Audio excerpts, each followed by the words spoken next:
Hello there, I'm the student and this is another video on my channel, and today I wanted to talk about the little nation of Northumberland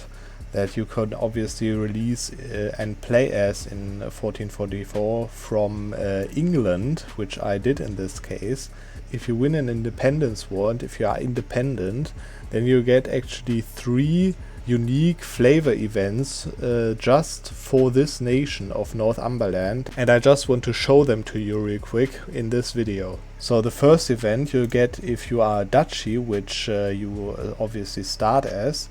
and if you are independent and if you are Northumberland, then there is a meantime of happen of just 6 months to trigger an event that is called the King in the North, which as you can see the text says something about the old dynasties of Northumberland in the times before the Nordic invasion.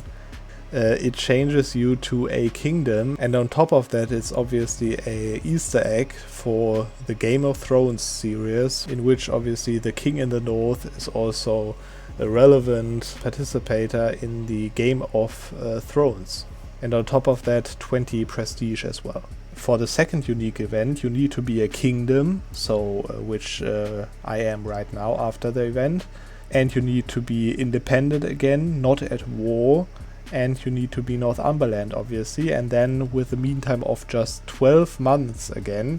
you get another event which is called Selecting a Northern Candidate, and in this event you can choose a dynasty basically, and you can choose between at a maximum of 5 different ways to play the game basically, for roleplay purposes obviously, where the last one actually keeps your current dynasty, in this case randomly Howard. The first one gives you a Percy dynasty, referring to the historical dynasty of Northumberland obviously. The next choice lets you choose one of the House of York, which is obviously again a reference to the War of Roses, and also an Easter egg for the Game of Thrones series again, as it says the North remembers House York, where obviously in the Game of Thrones series you would be saying the North remembers House Stark instead. Then you got the next option, which is only available if England doesn't have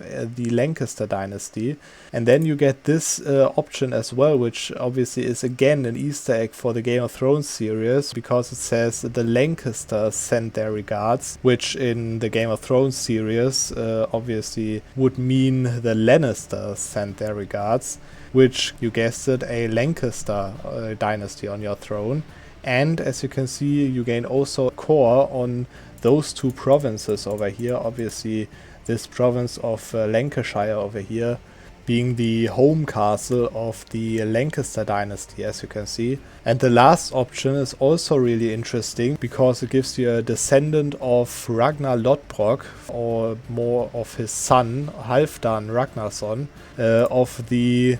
as you can see it, Kvitzak dynasty, which is also a Norwegian culture obviously. That also brings me to the third unique event of Northumberland, which is tied to being Kvitzak dynasty over here, as you can see, and having less than 50 legitimacy, which you have if you choose this ruler, if you are a kingdom, and if Norway is not a subject nation, which I set up over here.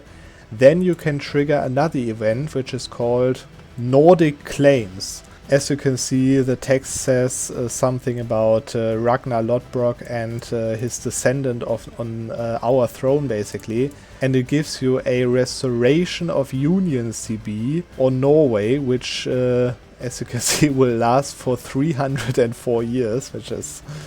I think not intended, but quite funny. Or you take just legitimacy. As you can see, it actually lasts until 1755. So yeah, you can PU Norway and get back your family land, basically, as you are obviously Norwegian and descendant of probably of the most famous Viking of all time. So those were the 3 unique flavor events for Northumberland. Have you ever played as Northumberland, or will you do it now for the favor and for the roleplay? and I hope you enjoyed the video we are going to see in the next one.